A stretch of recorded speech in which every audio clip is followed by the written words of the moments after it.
Good morning students. कल हम लोगों ने पार्ट्स ऑफ स्पीच को पढ़ा, उसके भेद को पढ़ा। अब हम पार्ट स्पीच के अलग अलग जो पार्ट हैं, noun, pronoun, verb, adverb, adjective, इनको अलग अलग समझेंगे हम ठीक से। तो सर्वप्रथम first of all noun and it's kinds, संज्ञा और संज्ञा के भेद।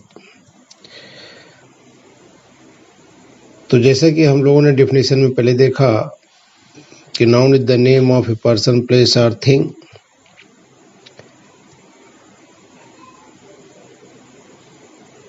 नाउन 5 प्रकार के होते हैं: proper noun, common noun, collective noun, material noun, abstract noun.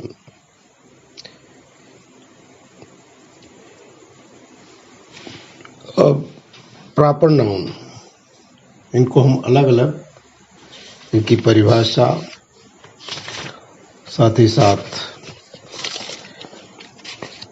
इनकी उदाहरण सहित इनको अच्छी तरह से हम समझेंगे। प्रॉपर नाउन अर्थात व्यक्तिवाचक संज्ञा।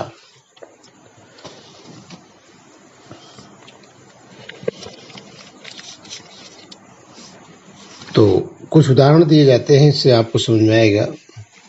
Read the following sentences: Ram is my friend, I read the Ramayana daily, India is a vast country, the Ganga is a holy river। तो इन ऊपर के अभी बताए गए चारों उदाहरणों को आपने देखा। चारों उदाहरण में ये बात निकल करके सामने आती है कि proper noun is the name of a particular person, place और थिंग। जैसे कि हमने संज्ञा की परिभाषा में पहले पढ़ा कि noun is the name of a person, place और थिंग। यहाँ लेकिन name of a particular person, किसी व्यक्ति विशेष, स्थान विशेष या वस्तु विशेष के नाम को हम प्रॉपर नाउन अर्थात व्यक्तिवाचक संज्ञा कहते हैं। तो इसकी परिभाषा हो जाएगी: proper noun is the name of a particular person, place और थिंग। अब ऊपर हमने 4 वाक्य हम लोगों ने पढ़े। राम इज माई फ्रेंड, तो राम इज माई फ्रेंड, इसमें राम एक विशेष नाम है, एक व्यक्ति का नाम है, तो ये है प्रॉपर नाउन हुआ।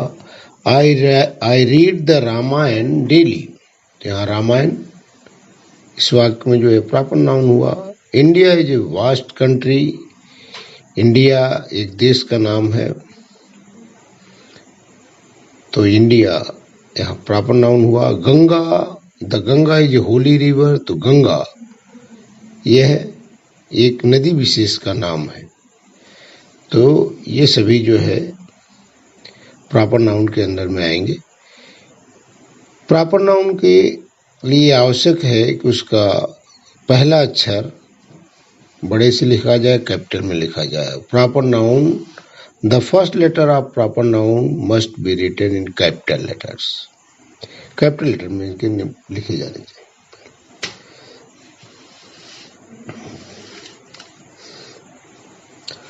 दूसरा है कॉमन नाउन। कॉमन नाउन माने जातिवाचक संज्ञा। जातिवाचक संज्ञा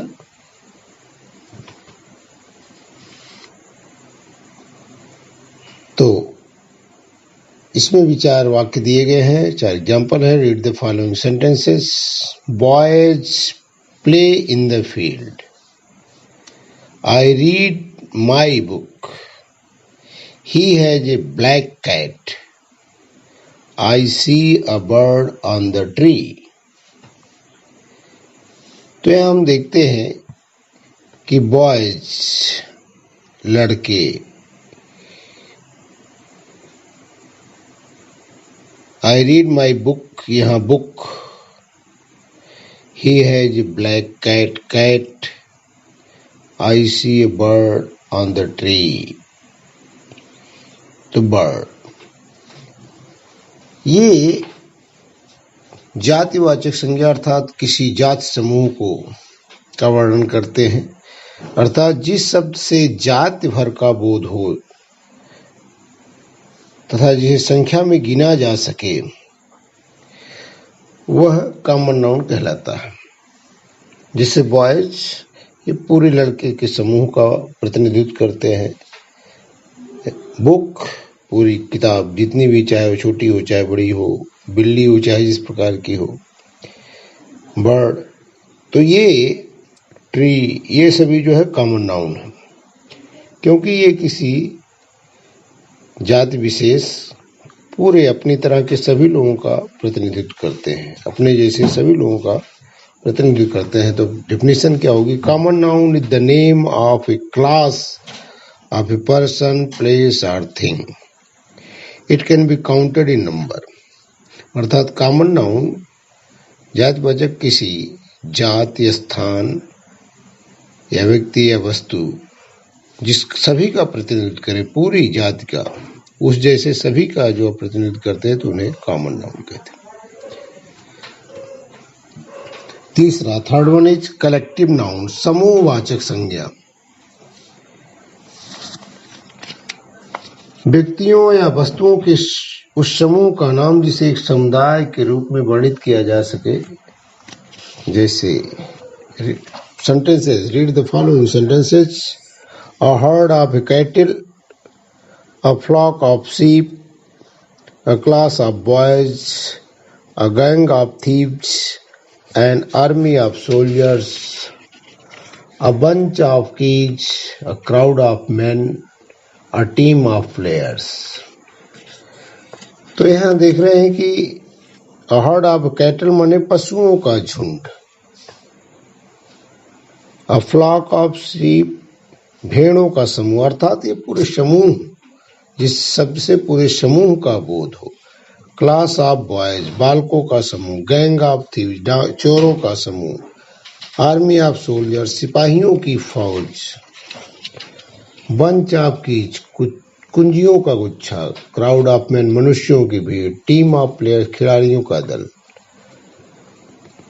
तो ये पूरे समूह का, पूरे दल का जो प्रतिनिधित्व करते हैं, उनको व्यक्त करते हैं ऐसे शब्द, वे कलेक्टिव नाउन कहलाते हैं।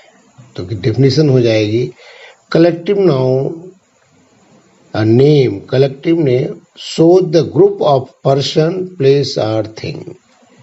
अर्थात जिस शब्द से वस्तुओं और व्यक्तियों या पशुओं आदि के समूह का बोध होता है उसे कलेक्टिव नाउन कहते हैं। मटेरियल नाउन अर्थात धातुवाचक संज्ञा, मटेरियल अर्थात पदार्थ,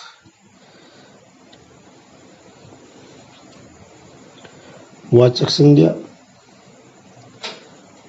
से पदार्थ का बोध हो, धातु का बोध हो। Read the following sentences. My ring is made of iron. Gold is a costly metal. I take tea daily. He eats rice and bread. तो इन वाक्यों में हम देख रहे हैं iron, gold, tea, rice, bread, ये सभी धातुओं का नाम है, पदार्थ है। Material noun is the name of a material which things are made of. जिन पदार्थों से कोई वस्तु बनाई जा सके उसके नाम को मटेरियल नाउन कहते हैं, जैसे आयरन, गोल्ड, कॉपर, सिल्वर। खाद्य पदार्थ में राइस, व्हीट, वाटर, ऑयल, ये सभी धातुवाचक मटेरियल नाउन है। एब्स्ट्रैक्ट नाउन भाववाचक संज्ञा, अर्थात किसी विषय के गुण, क्रिया या स्थिति का नाम जो उस विषय में से भिन्न माना जाता है जिससे वह संबंधित हो, जिसमें गुण है, एक्शन क्रिया है, स्टेट स्थिति है।